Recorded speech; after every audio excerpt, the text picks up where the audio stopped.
Kalen DeBoer leaves Washington. What a run he had at Washington. And now he's got the, let's just say, enviable position to be hired by Alabama, the preeminent program in college football.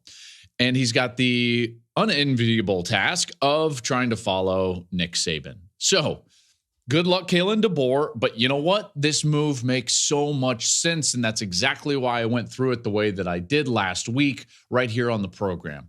I told you guys, I told Colin on his show exactly how that search was going to go, and this is exactly how it went, which was calls to Sark, calls to Dan Lanning. Maybe they contacted Mike Norvell as well. But if it got to DeBoer, it was going to be DeBoer's job, and that's exactly what happened.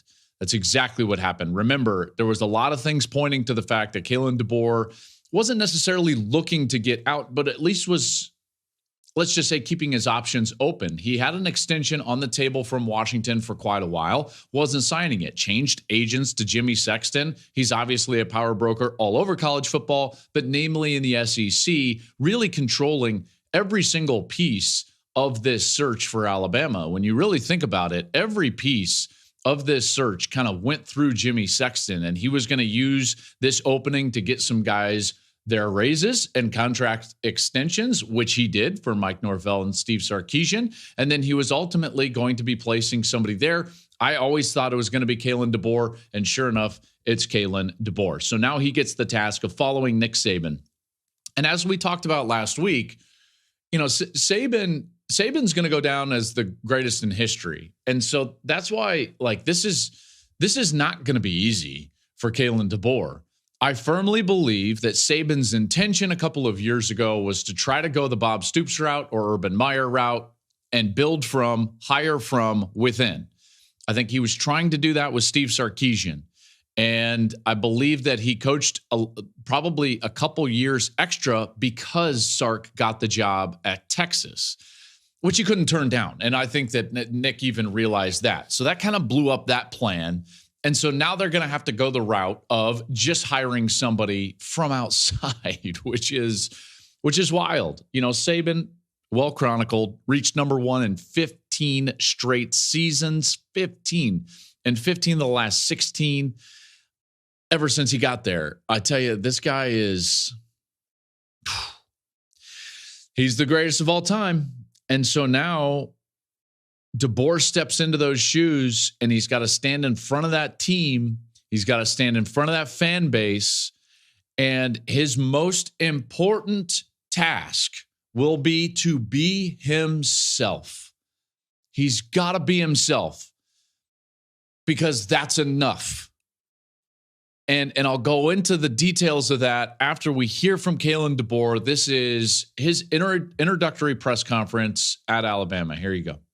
I met with the team last night and heard from them and heard why they came here. Okay, a lot of great reasons, all tied to the Alabama brand, the education, playing here, you know, each and every Saturday, and the support that they get. But obviously there was a major piece of that where they came here because Coach Saban and Miss Terry, you know, poured everything into them, and they just saw the vision and wanted to be a part of it. You know, people ask, I've already asked, like, why would you go to Alabama? Why? Well, I think there's a lot of really obvious answers, right? And I've touched on that. When it comes to tradition and the history of the program, it's second to none. When it comes to our goals, I shared with you it's to win the SEC and a national championship. But how are we going to do that? We're going to do that with class. We're going to do it with integrity. Okay, with academic excellence. Saying all the right things right there. And that is not an easy press conference.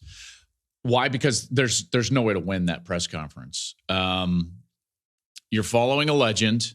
Those players in that locker room didn't go to Alabama to play for Kalen DeBoer. He knows that, which is why that speech, if you want to call it that, or at least statement, did not resemble any other statement that you will hear from any other coach.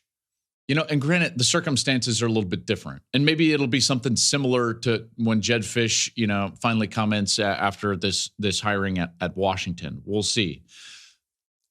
But think of the words that we didn't hear that we normally always hear.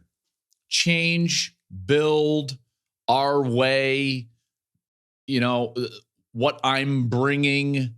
All of those phrases, those are mainstays in a new coach introductory press conference. Now, having said that, normally you got a new coach because you need a new coach in terms of like performance.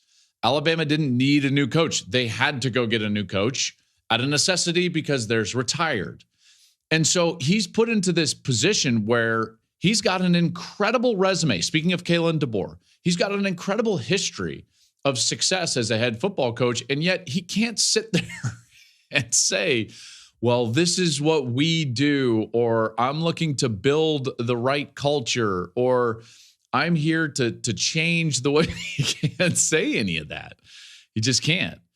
So in a lot of ways, that press conference was a microcosm of how difficult his job is going to be moving forward.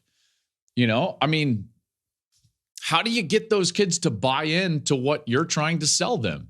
Because it's going to be compared to Saban, even from inside, not just fan base, right? The obvious one is that all of us are going to be comparing Kalen DeBoer to Nick Saban. That's obvious. The harder part for him doesn't really matter what we do and the way we compare him. The harder part for him is that his players are going to be comparing him to the greatest that ever did it. Every minute, everything that he says, every little thing that he does to the practice schedule, every little tweak that he comes in and brings to this program is going to be scrutinized from within. That's mind-blowing. Honestly, I don't know how he's going to do it. But this guy has a great track record. And Alabama fans, you got a great coach. A great coach. I understand it. He doesn't fit the normal narrative of what a powerhouse SEC program would hire. Guess what? A powerhouse SEC program would be always hiring from the Saban tree. So I find it somewhat interesting that Alabama and Saban himself, who has to sign off on this, surely, is hiring from outside the Saban tree. I just find that odd. I think Dabo probably gets this job last year or the year before, but his inability to evolve with college football eventually cost him. Now, we'll see if he continues or does evolve at Clemson. This was absolutely Dabo's job to lose over the last 5 years, and it didn't happen. I find that interesting. Because he would have fit. It would have been a narrative. He would have been going back home. You would have had all the things in a press conference that I think Bama fans always envisioned that they would have. And now here comes this guy from Washington. And he comes down there and it's not fiery. There's no drawl. He's not an SEC guy. And yet, what is he? He's a guy that freaking wins. And that's all that matters. Okay? So, Tide fans, Alabama players, you got to let this guy be himself. And that would be my advice to Kalen DeBoer. Be yourself. You're never going to be Nick Saban. Don't compare yourself to Nick Saban. Don't try to do the things the way he did them. Be yourself. The guys that succeed following legends in whatever way that they follow them, whether they were given the keys to the castle, like a Lincoln Riley or even Ryan Day from Meyer and Stoops, or whether you're just hired, after that legend leaves, you've got to be yourself. And the guys that try to be someone that they're not end up failing. So DeBoer's got to be himself, and they've got to let him be the guy that he is, because it's enough. It's enough. And you just look at his track record and you look at what he's done in particular as a head coach, and there's no reason why this can't work at Alabama. Now, is it going to look exactly like what it did with Saban? No, but that's okay, because there's a lot of different ways to be successful, in particular as college football continues to evolve and move forward. Kalen DeBoer as a head coach. Sioux Falls 67-3. Fresno State 12-6. Washington 25-3 and a berth in the national championship game. He's 104-12 as a head football coach. You see, in my estimation, I'd rather have that guy than the hot coordinator name. I get it. Like, everyone wants to fall in love with the guy that's calling plays, and it's the next, Sean McVay and LaFleur and what all these. I get it. And that's at the NFL level, I understand. But don't you want a guy that knows what he's about to do? Understands how to be a head coach, especially in today's landscape in college football as it's ever changing. It's going to continue to change, by the way, at a rapid rate over the next 3, 4, 5, 6 years. And this guy has been able to change. He's been able to win at different levels, different regions of the country. And here he is now, 104-12 as a head coach, and now he's the head coach of Alabama. He's one of the best offensive minds in the sport. I think about those offenses with Kiffin and Sark and what they were at Alabama. When you can recruit the talent that Alabama can at the quarterback position, at the wide receiver position, at the running back position, those offenses were unbelievable. They really were. In a lot of ways, the 2020 offense in the COVID year under Mac Jones and for Alabama, that was one of, if not the best offenses I've ever seen in college football. Obviously, the year before in 19, LSU was one of the best. But, man, that Bama team could run it. They could throw it. They had speed everywhere. They had a great offensive line. And now you got a guy that can take you in that direction. Okay? Ryan Grubb is probably going to be the offensive coordinator if it's not already official. I think that's an upgrade. Offensively, I think it's an upgrade. So then you start thinking about fit. You start thinking about personnel. And this is where it gets a little bit problematic because Jalen Milroe does not fit what Kalen DeBoer does.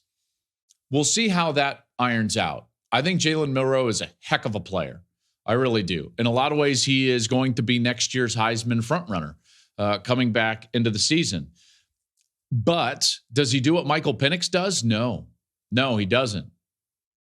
Can Kalen DeBoer adjust and coach a team? I think he probably can. He's won everywhere. He's won every single season he's been a head coach, and I don't think that'll be any different now at Alabama. Arguably, this is going to be the most talented roster in the sport, depending on how many guys stay. Isaiah Bond did enter the transfer portal before DeBoer was hired. He's going to go to Texas now, so Rich get richer there with Texas. Now Milroe and DeBoer, that'll be the relationship. If they get to spring ball, everyone will be seeing, like, what does it look like now under Kalen DeBoer? And again, I just think about, like, every practice, everything that he does, everything that he says, it's all going to be compared to Saban, and that's why it's really tough. It's very tough. Lanning staying at Oregon, Sark staying home, Norvell's staying home, Lane Kiffin staying home, all of them staying home, and DeBoer is going to go to Alabama. I'll just reiterate, and it's the last point. The team and the fans and the media need to allow this guy to coach the team the way that he sees fit.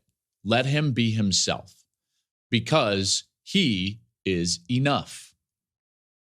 Plain and simple. And my advice to Kalen DeBoer, be yourself because you are enough.